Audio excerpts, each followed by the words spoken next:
This video is going to follow on a little bit from my most recent blog post on conformity. And the question I'd like to pose is, have you ever thought about how powerful the words "what if" are in our lives and in our minds? So a lot of human behavior is essentially influenced and formed around the need, the psychological need and desire to conform, to fit in, to be part of the herd, be part of the pack. But this now is not the greatest equation to promote critical reasoning and to promote questioning whether what we're thinking, doing, believing, saying is actually true or relevant or the complete picture, or if it's coming from a clear place within us, or if it's coming from an emotional reaction, and so on and so forth. So this question, what if? What if they think this? What if they do that? What if I get into trouble? What if this and this happens? What if insert scenario here? We each have a policeman in our minds that is part of this conforming behavior that, yes, in essence, helps us to fit in with society, but at a cost.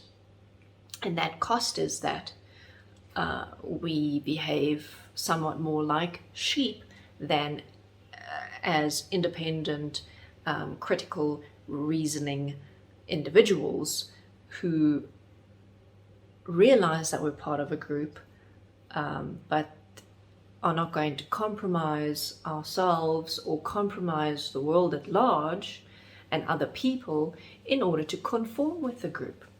So let's take an example, a really extreme example, Nazi Germany, right?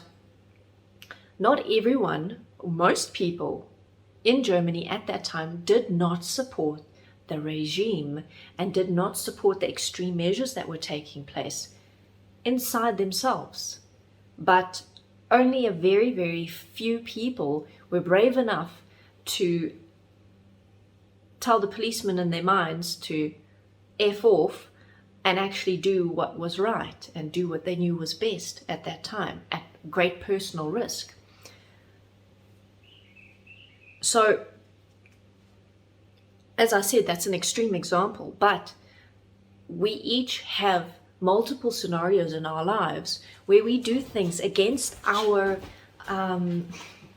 better judgment, against our best selves, against what we really would like to be doing and what we see would actually be best for ourselves and for others and for life in general, because we fear the repercussions of not doing that.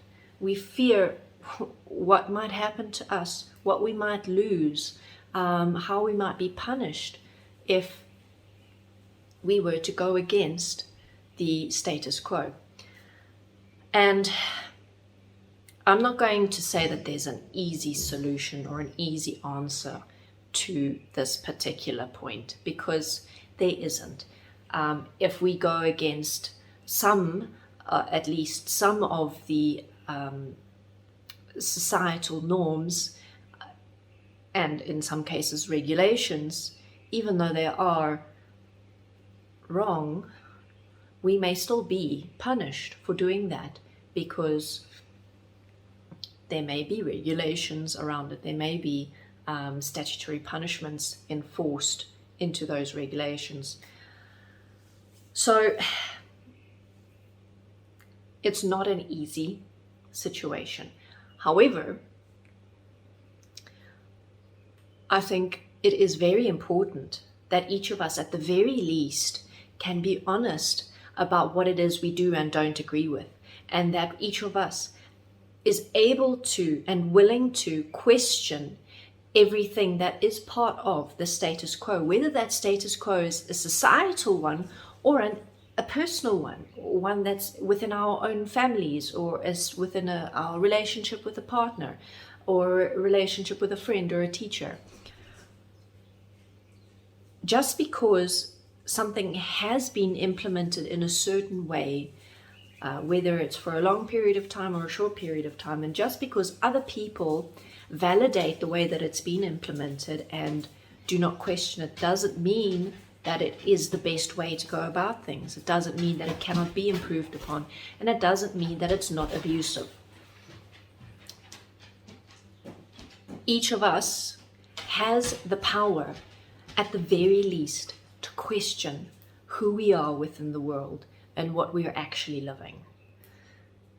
We're able to question that policeman in our minds and stop living with what if and start living with practical considerations and thorough investigations that enable us and empower us to make informed decisions to the best of our abilities, rather than making snap decisions just for the sake of fitting in. Right, that's about all I wanted to say on that topic. So, thank you for watching. You're going to see me next time.